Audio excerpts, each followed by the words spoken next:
হযরতে ফাতিমা আম্মা জান খাদিজাতুল কুবরা রাদিয়াল্লাহু তাআলা আনহাকে গোসল করে দিলেন। আম্মা জান খাদিজা ইন্তিকালের পূর্বে কবরের ভয়ে আমার নবীকে ডেকে বলেন, নবী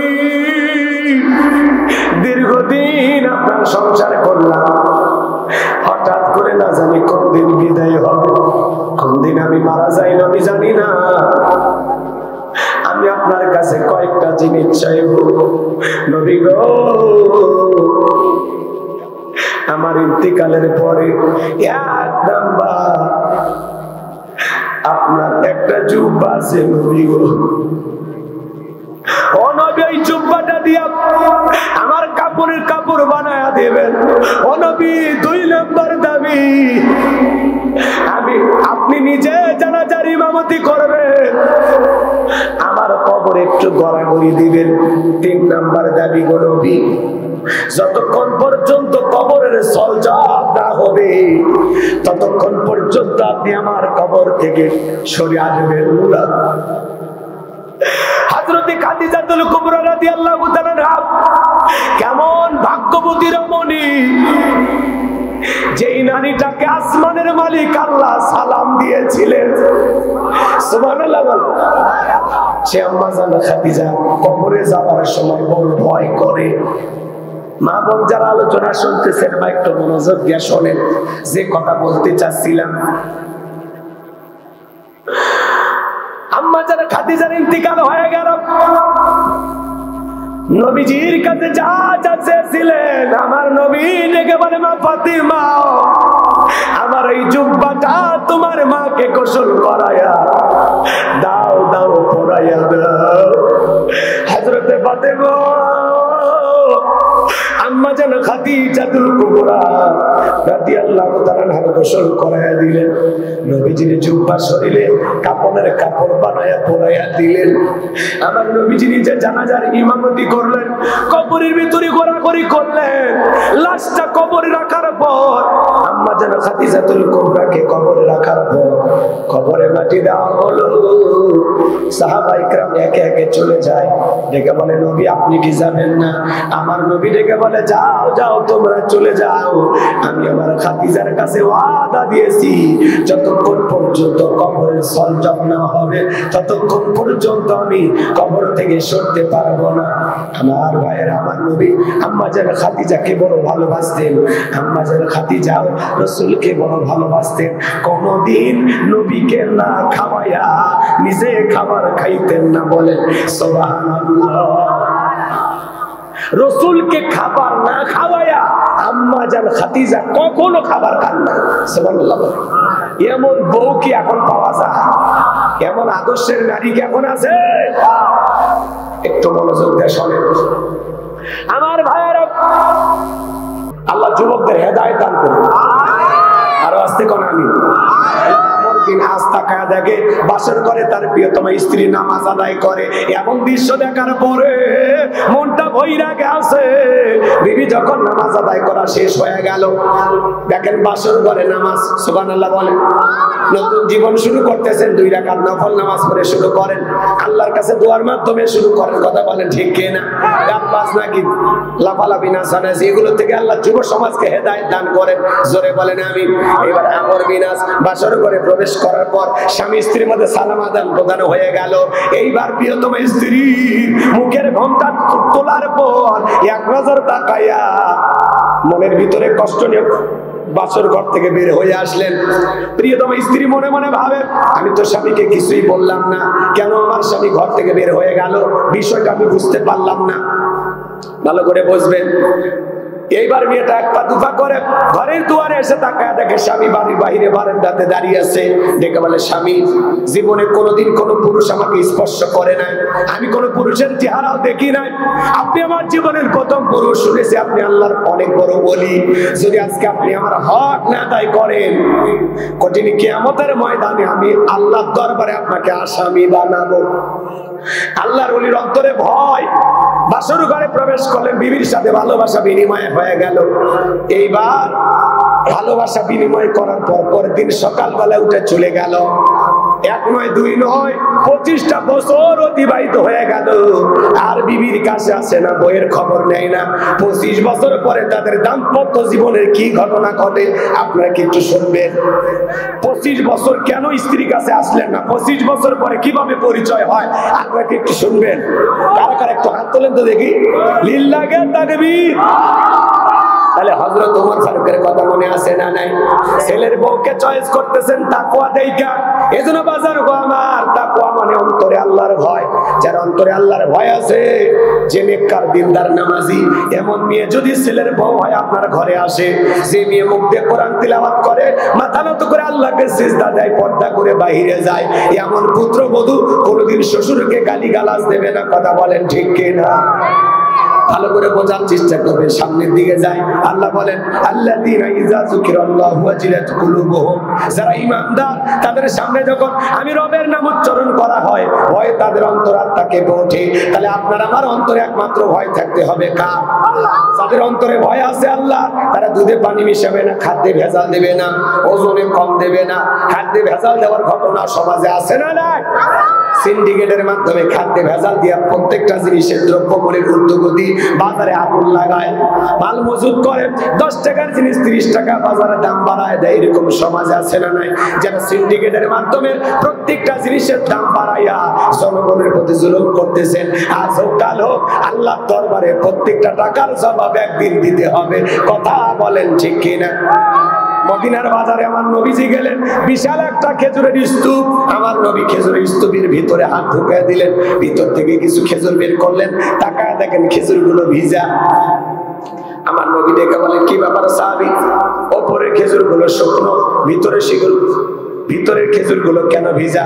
ডেকে বলেন, হুজুর আজকে একটু পানি হয়েছে মদিনার আকাশে, এই জন্য একটু খেজুরগুলো ভিজে গেছে। আমার নবী ডেকে বলে, সাহাবী এমন কথা বলবা না, আজকে মদিনাতে কোনো বৃষ্টি হয় নাই।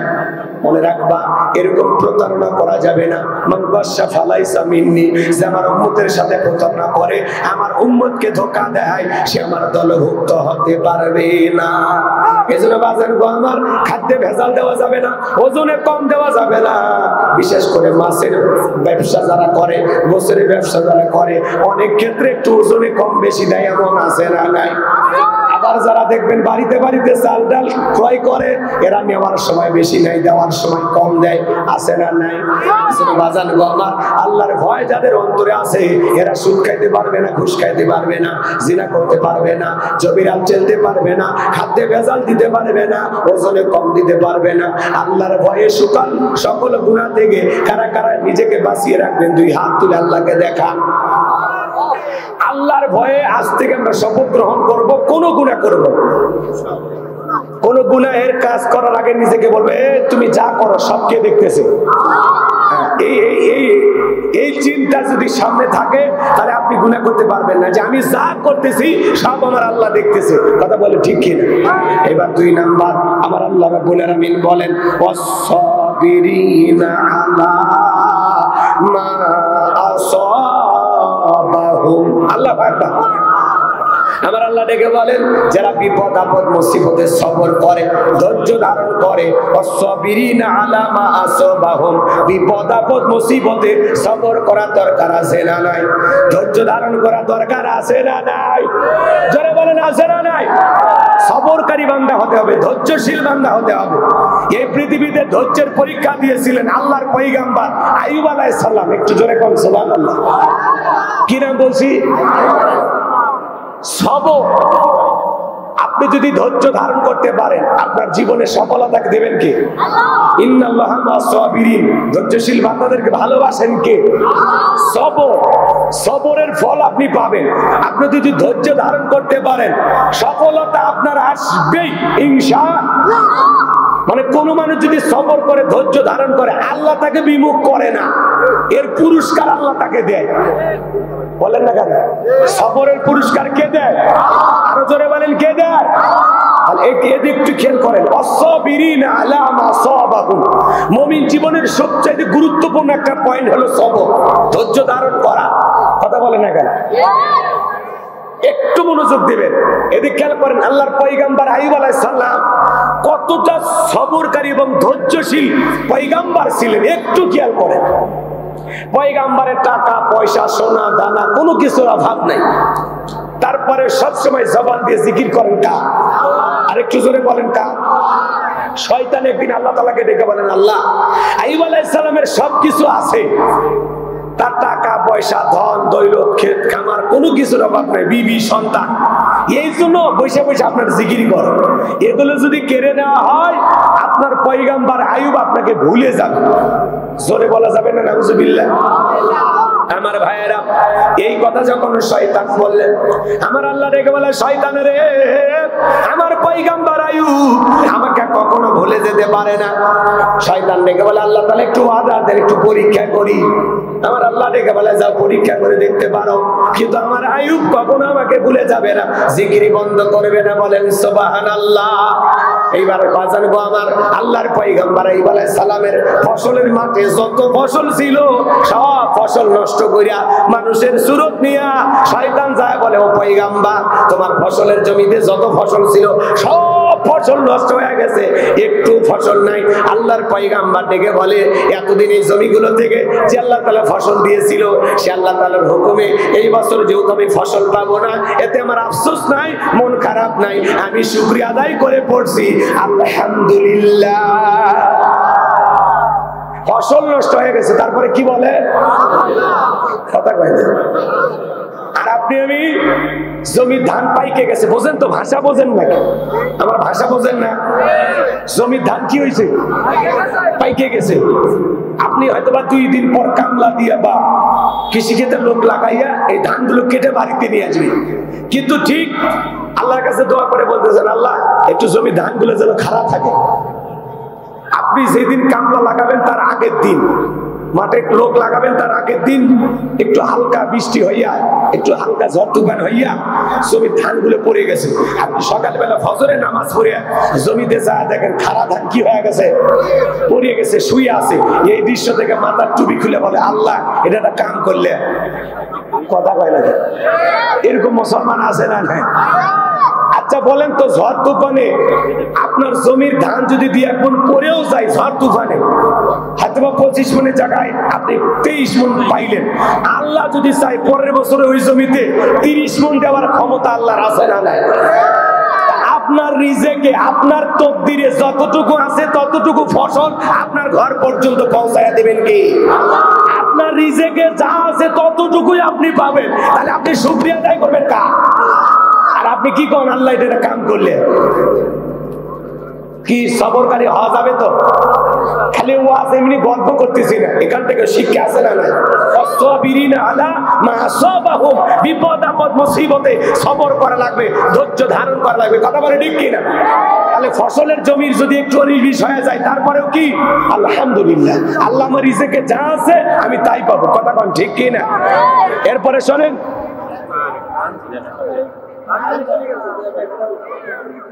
কষ্ট হচ্ছে আপনাদের, বিরক্ত হয়েছেন, একটু মনোযোগ দেন। তাহলে আমার রিজেক যতটুকু আল্লাহ তাআলা ফসলের জমি থেকে ঘর পর্যন্ত পৌঁছায় দিবেন ততটুকুই আমার প্রাপ্য ছিল। 2-1 দানা যদি নষ্ট হয়ে যায়, 2-1 মণ যদি জমিতে পড়ে যায়, ওটা আমার রিজেকে ছিল, আর ওইটা নিয়ে আমি কখনো আফসোস করব? মনে থাকবে তো ইনশাআল্লাহ, সেটা যে কোনো ফসলের ক্ষেত্রে হোক। ঠিক আছে তো? এবার শোনেন, পয়গম্বরের উট দুম্বা ছাগল যেগুলো ছিল সব মরে গেছে, একটা বেঁচে নেই। এরপরে আইসা বলে রাখালের সুরত নিয়ে, ও পয়গম্বর, উট দুম্বা ছাগল যা ছিল সব তো শেষ, একটা বেঁচে নেই। পয়গম্বর দেখে বলে, এতদিন এগুলো থেকে আল্লাহ তাআলা অনেক উপকার নেওয়া সুযোগ আমাকে করে দিয়েছে, এগুলো মারা গেছে, আমার কোনো আফসোস নাই, এজন্য আমি মন খুনুন না, আমার মনটা খারাপও না, আমি আল্লাহর শুকরিয়া আদায় করে পড়ছি আলহামদুলিল্লাহ। একটু জোরে বলেন, কি বলেছে? আর আমরা একটা ছাগলের বাচ্চা মারা গেলে 3 দিন শোক পালন করি। কথা কয় না? আমার গ্রামের এক লোক গরুর বাছুর হইয়াই মারা গেছে, বোঝেন তো নাকি? গাভীর পেট থেকে কি বের হয়? বাছুর। ওই বাছুরটা হয়ে কি হয়েছে? মারা গেছে। চাচা লঙ্গি কোন জায়গা তুলে দৌড়াচ্ছে আমি আর ওটা বললেন না, আপনারা বুঝে নেন। কথা বুঝছেন? একেবারে চাচা বর্ডার লঙ্গি তুলছে, তুলে যাইতেছে, আমি তখন বলে চাচা মিয়া কই জানি ভাবে, তখন বলতেছে সেই কথা বলিস রে বাবা, আল্লাহর চোখ নেই, জোরে কর নাউজুবিল্লাহ, আরেকটু জোরে কর নাউজুবিল্লাহ। আমি তখন বলে চাচা মিয়া ঘটনা কি হয়েছে খুলে কোন তো, তখন বলতেছে আমার গাভীর বাছুর হয়েই মারা গেছে। তখন আমি বললাম চাচা আমি এই যে ছোট একটা বিপদ দিয়ে আল্লাহ বড় বড় বিপদ থেকে আপনাদেরকে আল্লাহ তাআলা হেফাজত করতেছেন। এই যে একটু বাছুর মারা যায়, মুরগি মারা যায়, একটা ছাগল মারা যায়, এগুলোর দ্বারা আল্লাহ তাআলা পরীক্ষা নেন। কথা বলেন আল্লাহ কি নেয়? পরীক্ষা নেয়। আপনি এত হতাশ হয়েছেন আল্লাহ বাছুর না মারে আমাকে মারলো না কেন? তখন আমি বললাম চাচা মিয়া বাছুর মারাতে যে খেপা খেপছেন, আপনারে মারলে তো আজরাইলের নামে থানায় মামলা দিতেন। কথা কয় না কেন? এরকম সমাজে আছে না নাই? বাজান গো, এরপরে আল্লাহর পয়গাম্বরের সন্তান যারা ছিল মারা গেল। এইবার এসে খবর দেওয়া হলো, ও পয়গাম্বর তোমার সন্তান যারা ছিল মারা গেছে, বেঁচে নাই। আল্লাহর পয়গাম্বর ডেকে বলে এতদিন এই সন্তানগুলো আমার ছিল, আল্লাহ তাআলা আমার সন্তানগুলোকে আমার কাছে রেখে দিয়েছিলেন, তাদের সমস্যা হয়েছে, এতে আমি আফসোস করব না, মন খারাপ করব না, আমি আল্লাহর শুকরিয়া আদায় করে পড়তেছি আলহামদুলিল্লাহ, জীবন মৃত্যুর মালিক আল্লাহ, আল্লাহ দিয়েছিল আল্লাহ নিয়ে গেছে, এতে আমার আফসোস করার কিছুই নাই। কথা বলেন ঠিক কিনা? জীবন মৃত্যুর মালিক কে? আমাদের অনেকেরই বাচ্চা কাচ্চা থাকে, সন্তান জন্ম নিয়ে মারা যায়, আমরা হুতাশ করি, আছে না নাই? অনেক মা বোনেরা বিলাপ করে কান্নাকাটি করে বলে আল্লাহ দিলু তেলিলু কে, আছে না নাই? কারণ মা বাবা যদি মারা যায়, অনেক মা বোন বিলাপ করে কান্নাকাটি করে, আছে না নাই? মারা গেছে মনে করেন জিগর কাছে বাজার, এখান থেকে অটো ভ্যানে চড়ে যাচ্ছে আর মানে এমন কায়দায় কান্নাকাটি করতেছে, পুরো রাস্তার মানুষ জানতেছে যে কেউ একজন মরছে। কথা কয় না ভাই? রাগ করতেছে? দেখবেন মা বাবা, এদিক খেয়াল করেন, অনেকের মা বাবা মারা যায়, আমাদেরও মা বাবা একদিন মারা যাবে, দেখবেন মহিলারা বিলাপ করে কান্নাকাটি করে, বাবা সেদিনই আমার বাড়ি গেছিল, নানান ভাবে কান্নাকাটি করে, আমার হাতের পিঠা খাইয়া বলে কি যে মজা হইছে রে, আমার বাবা কোনদিন এই কথা বলবে না। বাবা আমাকে একটা নতুন খাট কিনে দিতে চাইছিল রে, বড় ভাই বলে কান্দিস না, আপা মরছে কি আছে, আমি খাট কিনে দেব, কান্দেও আবার বান্দেও, কথা কয় না কে? আছে না নাই? এভাবে বিলাপ করে কান্নাকাটি করা যায় নাই। শোনেন, বিশ্ব নবীর প্রিয়তম স্ত্রী আম্মা জান খাদিজাতুল কুবরা রাদিয়াল্লাহু তাআলা আনহা মারা গেছে। একটু শোনেন আমার ভাইয়েরা, নবীজির প্রিয়তম স্ত্রী মারা গেছেন, নবীর চারটা কন্যা সন্তান, তিনটা কন্যা সন্তান জোরে জোরে কান্নাকাটি করে, চোখে পানি আছে, জবানে কান্নার আওয়াজও আছে। হযরতে ফাতেমা কান্না করে, জবানে কোনো আওয়াজ নাই। আমার নবীর চোখেও পানি, প্রিয়তম স্ত্রীকে হারাইয়া ফাতেমার চোখের পানি দেখা আমার নবী ডেকে বলেন মা এদিকে। ফাতেমাকে ইশারাতে কাছে ডাকলেন, ডাকার পরে জিজ্ঞাসা করেন মা আমার তিনটা মেয়ে কান্নাকাটি করে, ওদের কান্নার আওয়াজ শোনা যায়, তুমি কান্না করছো মা, তোমার কণ্ঠে কোনো আওয়াজ নেই। ভালো করে বুঝলেন, হযরতে ফাতেমা কান্নাকাটি করে, জবানে কোনো আওয়াজ নাই।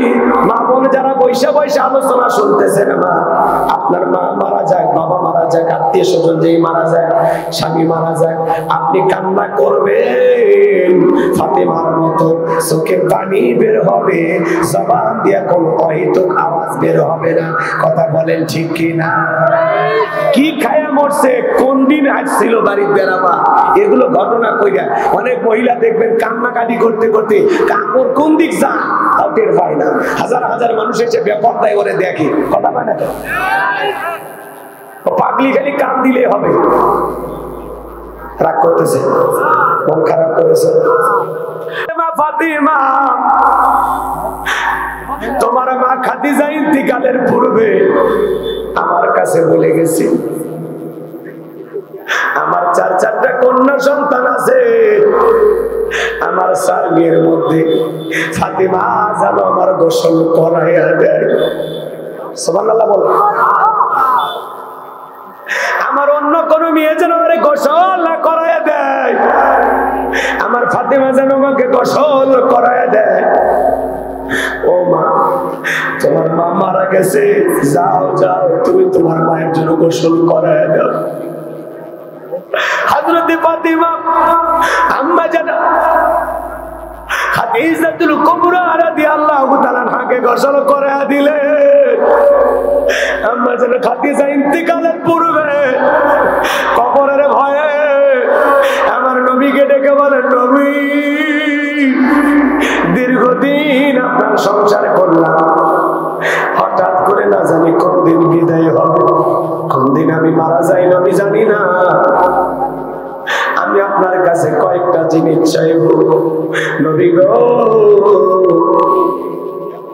আমার ইন্তিকালের পরে এক নাম্বার আপনার একটা জুব্বা আছে নবী গো, ও নবী এই জুব্বাটা দিয়া আমার কাপড়ের কাপড় বানায়া দেবেন। ও নবী দুই নাম্বার দাবি, আপনি নিজে জানাজার ইমামতি করবেন, আমার কবর একটু গড়াগড়ি দিবেন।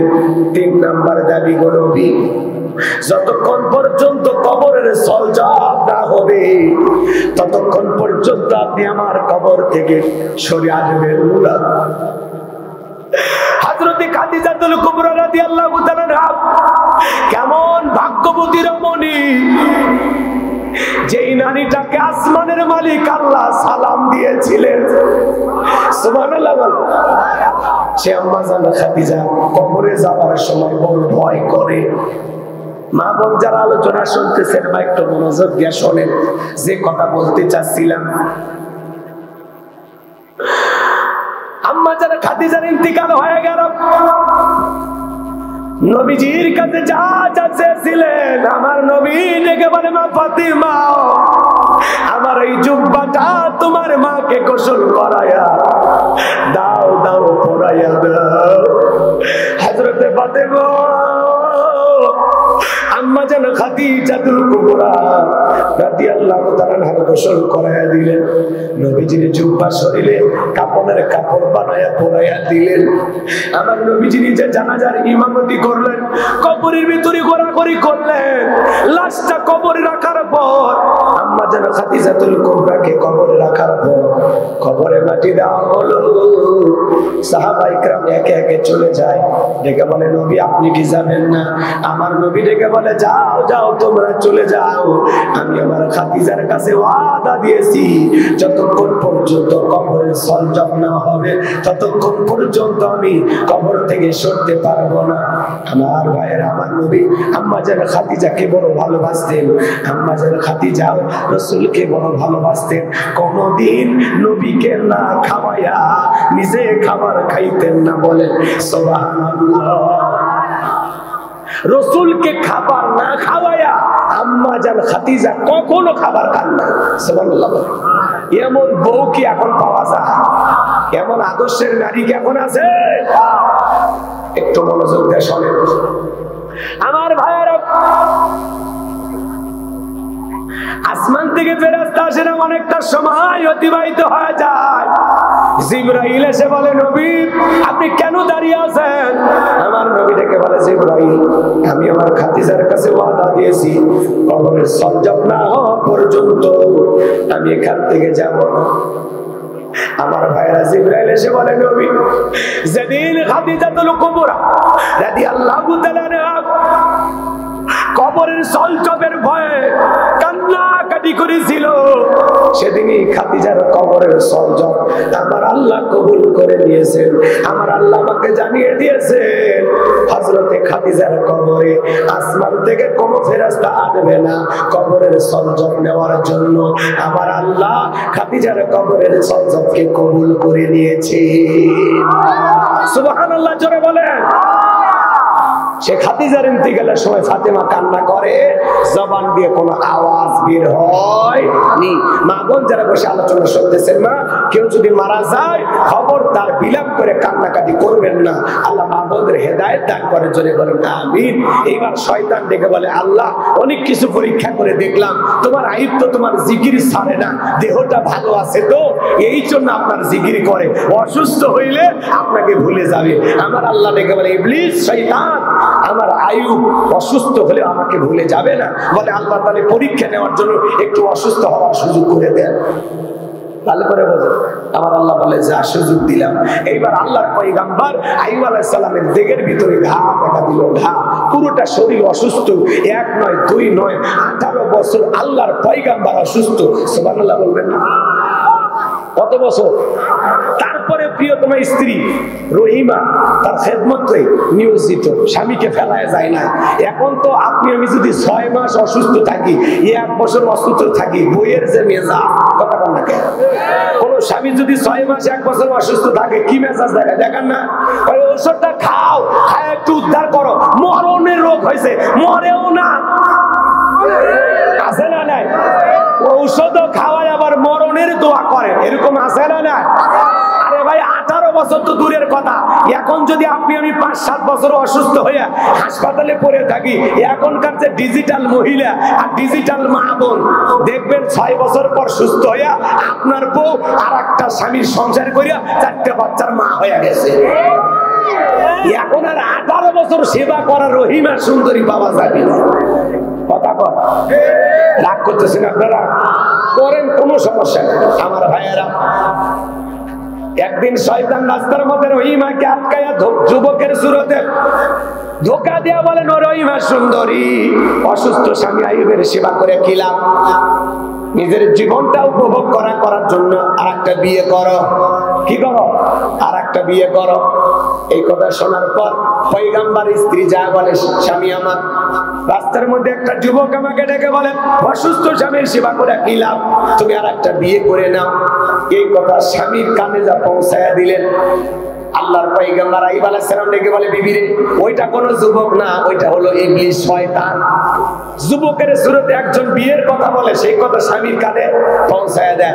এখনকার মা বোনেরা যদি যশোর বাস স্ট্যান্ডে কোনো যুবকের সাথে দেখা হয়, সেই গল্প কি এসে স্বামীর কাছে করে না? পারলে ওর মোবাইল নাম্বার নেই, স্বামী বাড়িতে না থাকলে সারাদিন কুটুর কুটুর করে ফোনে কথা কয়, এরকম আছে না?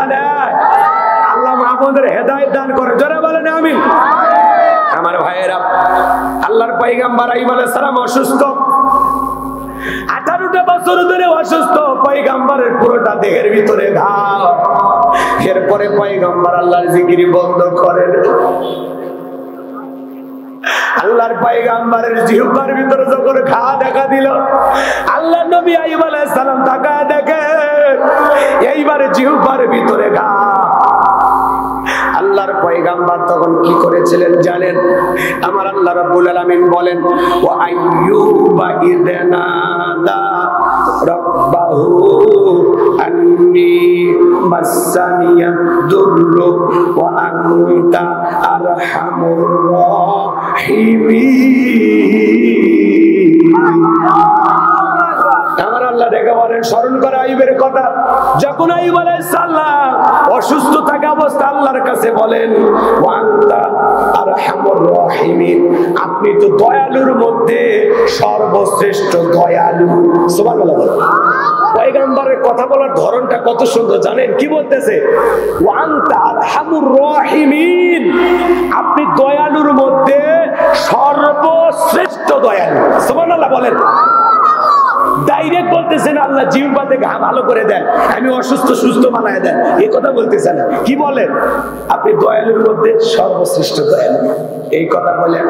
পয়গম্বর ডেকে বলেন, আল্লাহ আমার দেহের ভিতরে ঘা ছিল, আমার কোনো আফসোস ছিল না, আমার জিহ্বাটা সুস্থ ছিল, ভালো ছিল, এই জিহ্বাতে আমি আপনার জিকির করব।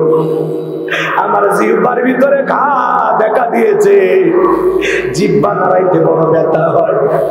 আল্লাহ এই জিহ্বার ঘাটা ভালো করে দাও, যেই জিহ্বা দিয়ে তোমার মতো মালিকের জিকির করি, আজকে সেই জিহ্বার ভিতরে ঘা দেখা দিয়েছে। আল্লাহ গো, তুমি দয়ালুর মধ্যে সর্বশ্রেষ্ঠ দয়ালু। যেই জিহ্বা দিয়া তোমার জিকির করি, অন্তত আমার সেই জিহ্বাটা তুমি ভালো রাখো। আজকে আমি সুস্থ আছি, আল্লাহর জিকির তারপরেও জবানে আসে না। হাদিস শরীফের ভিতরে আছে, যে জিহ্বাটা আল্লাহর জিকিরে সবসময় ভিজা থাকে, ওই জিহ্বাওয়ালা মানুষ কোনোদিন জাহান্নামের আগুনে জ্বলবে না। বলেন সুবহানাল্লাহ। আমার ভাইয়ের, আল্লাহ তাআলা আসমান থেকে জিবরাইলকে পাঠিয়ে দিলেন, হে জিবরাইল, আমার বন্ধু আইয়ুব পরীক্ষায় পাস করেছে। আল্লাহু আকবার বল। যা যা আমার পয়গম্বরের জন্য গোসলের পানির ব্যবস্থা করে দিন। পয়গম্বর পা দিয়ে আঘাত করলেন, পানি বের হয়ে আসলো, সেই পানি দিয়ে গোসল করলেন। আগের চাইতে আল্লাহ রাব্বুল আলামিন আগের চাইতে বেশি সৌন্দর্য আইয়ুব আলাইহিস সালামকে দান করলেন। বলেন সুবহানাল্লাহ। ধন দৌলত টাকা পয়সা যা কিছু সবকিছু আল্লাহ তাআলা আগের মতো দ্বিগুণ বানায়া ফেরত দিলেন। বলেন সুবহানাল্লাহ। এই জন্য সাবিরিনা আলা মা সাবারুম, সবর করলে, বিপদ আপদ মুসিবতে ধৈর্য ধারণ করলে আপনার ধৈর্যের পুরস্কার দেবেন কি? জোরে বলেন, ধৈর্যের পুরস্কার দেবেন কে? সবরকারী ধৈর্যশীল বান্দা হতে কারা কারা রাজি? হাত তোলো। লিল্লাহি তাকবীর। আল্লাহ আমাদের কবুল করে। জোরে বলেন আমিন।